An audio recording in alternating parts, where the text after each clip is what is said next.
नमस्कार, आप देख रहे हैं न्यूज 18 इंडिया का डिजिटल प्लेटफॉर्म। मैं हूं आपके साथ सपना शुक्ला। स्टेट ऑफ हॉर्मुज इस पूरे युद्ध का सेंटर पॉइंट बन गया है। जो लड़ाई न्यूक्लियर पावर बनने से शुरू हुई थी वो आकर अब स्टेट ऑफ हॉर्मुज पर रुक गई है। अमेरिका का कहना है कि उसने यहां पर उसे कब्जा कर लिया है, लेकिन ईरान का कहना है कि पूर्ण कब्जा तो हमारे पास ही है। लेकिन इन दो देशों की लड़ाई में किस तरीके से पूरी दुनिया को इसका खामियाजा भुगतना पड़ रहा है, अब सबके जहन में सवाल यही है कि ये आखिर खुलेगा कब।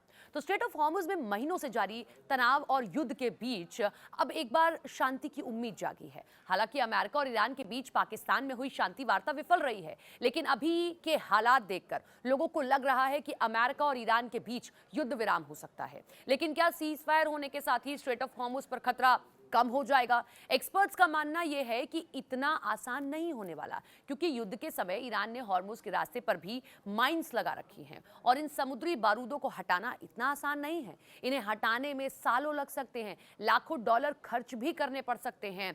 माइंस को हटाना एक बेहद खतरनाक और हाईटेक ऑपरेशन होता है। आइए समझाते हैं कि समंदर की गहराई में चलने वाले इस हाईटेक अभियान के बारे में।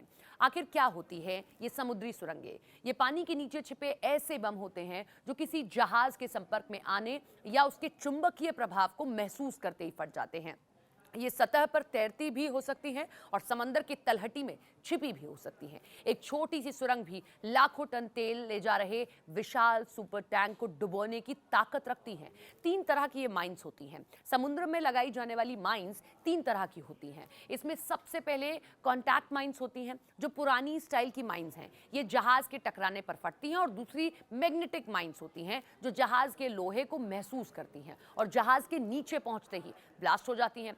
तीसरी एकॉस्टिक माइंस होती हैं, जो जहाज के इंजन के शोर या प्रोपेलर की आवाज सुनकर एक्टिव हो जाती हैं। हॉर्मुज में माइंस का संकट क्यों है? तो हॉर्मुज दुनिया का सबसे महत्वपूर्ण तेल मार्ग है। स्ट्रेट ऑफ हॉर्मुज तनाव के दौरान यहां बिछाई गई समुद्री माइंस किसी भी बड़े टैंकर को पल भर में तबाह कर सकती हैं। जब तक ये माइंस नहीं हटती, बीमा कंपनियां जहाजों को वहां जाने की अनुमति नहीं देती, जिससे तेल की सप्लाई रुक जाती है और कीमतें बढ़ जाती हैं। हटती कैसे हैं ये सी माइंस? तो सी माइंस को 4 तरीके से हटाया जा सकता है। इसका सबसे पहला रास्ता है माइनस वीपर जहाज़ों का इस्तेमाल करना। ये विशेष प्रकार के जहाज़ होते हैं जो लोहे के नहीं होते, बल्कि लकड़ी या फाइबर ग्लास के बने होते हैं। लकड़ी या फाइबर ग्लास से बने होने के कारण इन्हें मैग्नेटिक माइंस पहचान नहीं पाती और ये जहाज़ अपने पीछे लंबे तार या जाल खींचते हुए आगे चले जाते हैं, जिससे पानी के नीचे बिछी माइंस की चेन कट जाती है। और जब माइंस ऊपर जाती है तो उन्हें गोलियों से उड़ा दिया जाता है और डिफ्यूज कर दिया जाता है। अंडर वाटर ड्रोन्स और रोबोट्स, ये भी सी माइंस हटाने का एक तरीका है। इसमें under water drones, robots mine के पास जाते हैं और उसे सुरक्षित दूरी से उड़ा देते हैं। ये छोटे रोबोटिक सबमरीन की तरह होते हैं, जिनमें सोनार लगा होता है। ये माइंस को ढूंढते हैं, उनके पास जाकर एक छोटा विस्फोटक रख देते हैं, रिमोट से इसे फोड़ दिया जाता है, जिससे माइंस भी नष्ट हो जाती हैं। किसी इंसान की जान को खतरा नहीं होता।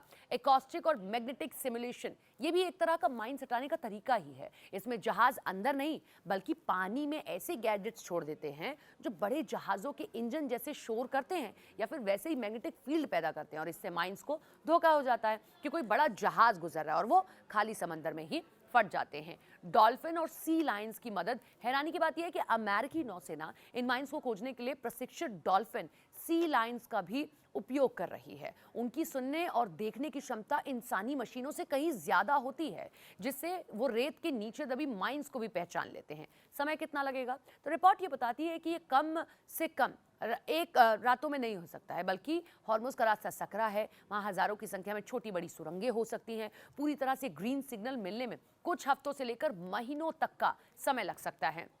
स्ट्रेट ऑफ हॉर्मुज दुनिया के कुल तेल व्यापार का लगभग 20% हिस्सा संभालता है। ऐसे में ईरान द्वारा इसे बंद किए जाने से वैश्विक स्तर पर ऊर्जा संकट पैदा हो गया है। अब अगर सीजफायर होता है तो इन सुरंगों को हटाने की प्रक्रिया शुरू होने से कच्चे तेल की कीमतों में गिरावट आने की उम्मीद है, जो वैश्विक अर्थव्यवस्था के लिए एक बड़ी राहत होगी।